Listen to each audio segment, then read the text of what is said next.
دشمن پہچاننا چاہیے. بندے کا اپنا دشمن ہو تو بندہ غور کرتا ہے کون میرا دشمن ہے، پھر اس کی خبر رکھتا ہے. ہماری ذات کا کوئی دشمن ہو تو ہم اس سے سارے معاملات کرتے ہیں حفاظت کی اپنی کہ اس سے بچا جائے. تو اگر کوئی ہمارے ایمان کا دشمن ہو اس کی پھر پہچان ہونی چاہیے کہ وہ کون ہے جو ہمارے ایمان کا دشمن ہے. ہمارے ایمان کا دشمن ایک تو شیطان ہے ہی، لیکن بشکل انسان بھی کچھ لوگ ہیں جو ہمارے ایمان کے دشمن ہیں، جو غیر مسلموں کے ٹکڑوں پہ پلتے اور جو داڑیاں رکھ کے سر پہ امامے سجا کے نمازیں پڑھ کے مسجدیں بنا کے، ہاں یہ میں آپ کو کھلے لفظوں بات بتا رہا ہوں، نمازیں پڑھ کے داڑیاں رکھ کے سر پہ امامے سجا کے مسجدیں بنا کے مدرسہ بنا کے قرآن سامنے رکھ کے اور بخاری سامنے رکھ کے تمہارا ایمان لوٹ رہے ہیں، تمہارا ایمان ضائع کر رہے ہیں. میں دعوے سے کہتا ہوں ایسے لوگ موجود ہیں جن کے پاس مسجدیں بھی ہیں، مدارس بھی ہیں، جن کے چہروں پہ داڑیاں بھی ہیں، جن کے سروں پہ امامے بھی ہیں، جو نمازیں بھی پڑھتے ہیں اور آپ سے زیادہ پڑھتے ہیں، روزے بھی رکھتے ہیں، اذان سے پہلے ہی بازو وضو کے لیے کپڑا اکٹھا کرنا شروع کر دیتے ہیں. لیکن حال پتہ کیا ہے؟ وہ کسی نہ کسی بہانے آپ کا ایمان ختم کرنا چاہتے ہیں. وہ کیسے؟ پھر وہ دلائل دیتے ہیں. اتنی عقل ماری ہے. دیکھیے جی، حضور نے تو 40 سال کے بعد اعلان نبوت فرمایا، تو وہ تو پہلے وصال کر گئے تھے، تو وہ حالت شرک میں وصال کر گئے معاذ اللہ. اب سنیے، میں اگر آپ سے پوچھوں آپ کے پاس کیا دلیل ہے، آپ نے کون سی دلیل پڑھی ہے؟ اگر کوئی ظالم یہ بات کرے تو آپ کے پاس کوئی دلیل ہے؟ بولیے. کوئی آپ نے نصاب پڑھا ہوا ہے؟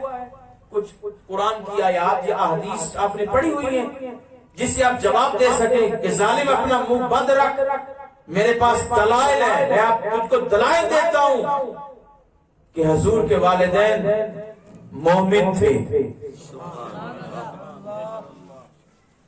تو یہ سبق پڑھنا چاہیے تھا نا جو آج ہم پڑھ رہے ہیں. شاید کبھی پڑھا ہو، سنا ہو، لیکن اس کو باقاعدہ پڑھیں. اب سنیے حضور کا فرمان. سبحان اللہ. ذرا جھوم کے کہیے سبحان اللہ. حضور کا فرمان سنیے. حضور نے فرمایا، حضور نے سند بیان فرمائی، فرمایا میرا نور، میرا نور حضرت آدم علیہ السلام سے لے کر حضرت عبداللہ سبحان اللہ یعنی میرے والد گرامی تک پاک پشتوں میں منتقل ہوتا ہوا آیا. سبحان اللہ سبحان اللہ سبحان اللہ. پاک رحموں، پاک پشتوں، یعنی آدم علیہ السلام سے لے کر حضور کے والد گرامی حضرت عبداللہ تک حضور کے جتنے والد ہیں، سبحان اللہ. اتنی بڑی گارنٹی کون دے سکتا ہے؟ ہم تو والد، دادا، پردادا، بات ختم ہو جاتی ہے.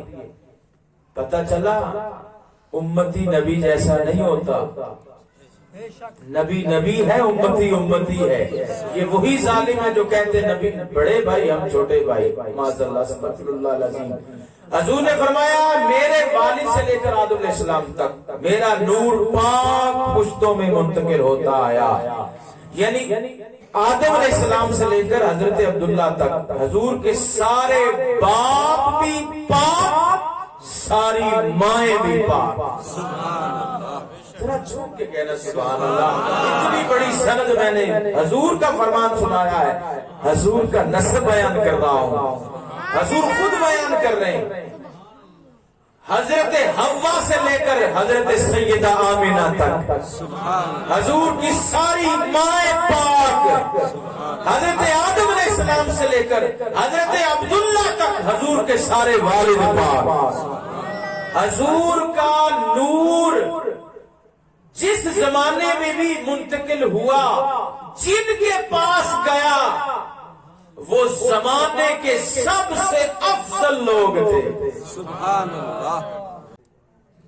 اور بھئی جس غلاف میں قرآن آ جائے ہم تو اس غلاف کا بھی احترام کرتے ہیں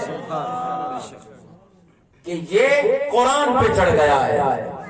مجھے بتائیں جس کے شک میں اطہر میں خود صاحب قرآن آئے, سبحان اللہ. خود صاحب قرآن جلوہ کر رہے, پھر اس ہستی کا مقام اور مرتبہ کیا ہوگا؟ علماء نے لکھا ہے, ذرا یہ مسئلے سمجھیے گا, حضور کی عزت کا پتہ چلے, حضور کی معرفت کا پتہ چلے. فرمایا زمین کا وہ ٹکڑا, زمین کا وہ ٹکڑا جہاں آج حضور جلوہ گر ہیں. آرام فرمایا نا, حضور کا جسد اقدس جہاں موجود ہے, زمین کا وہ ٹکڑا جس سے حضور کا جسم اطہر مس ہو رہا ہے. 14 صدیوں سے سب ائمہ سب فقہا کا بالاتفاق یہ فیصلہ ہے کہ وہ زمین کا ٹکڑا عرش معلیٰ سے بھی افضل و اعلیٰ ہے. زمین کا وہ ٹکڑا کیونکہ اس سے حضور کا جسد اقدس مس ہو رہا ہے, وہ عرش اعظم سے بھی افضل و اعلیٰ ہے. وہ ٹکڑا تو عرش سے بھی اعلیٰ ہو گیا, تو جس جسم میں حضور ہے. تو علماء نے لکھا زمین کا وہ ٹکڑا عرش اعظم سے بھی افضل و اعلیٰ جہاں آج حضور کا جسد اقدس مس ہو رہا ہے. تو جس میں اطہر میں حضور خود جلوہ گر رہے, پھر اس ہستی کا مقام اور مرتبہ کتنا بلند و بالا ہوگا. حضرت سیدہ آمینہ رضی اللہ تعالی عنہا روایت کرتی ہیں, یعنی بیان کرتی ہیں, اور اس روایت کو حضور لے رہے ہیں. عجب انداز ہے, صحابہ روایت لیتے ہیں حضور سے, صحابہ حضور سے روایت لیتے ہیں. یہ واحد ایک روایت ہے جو حضور اپنی والدہ سے لے رہے ہیں. سبحان اللہ, سبحان اللہ. حضور فرماتے میری والدہ نے فرمایا, کیا فرمایا کہ جب حضور کی پیدائش ہوئی, حضور جلوہ گر ہوئے, خرج منی نور, سیدہ آمینہ فرماتی ہے مجھ سے نور خارج ہوا, مجھ سے نور خارج ہوا. وہ نور کتنا عظیم نور تھا. حضرت آمینہ رضی اللہ تعالیٰ عنہ فرماتی ہیں میں نے اس نور کی برکت سے شام کے محلات دیکھ لیے.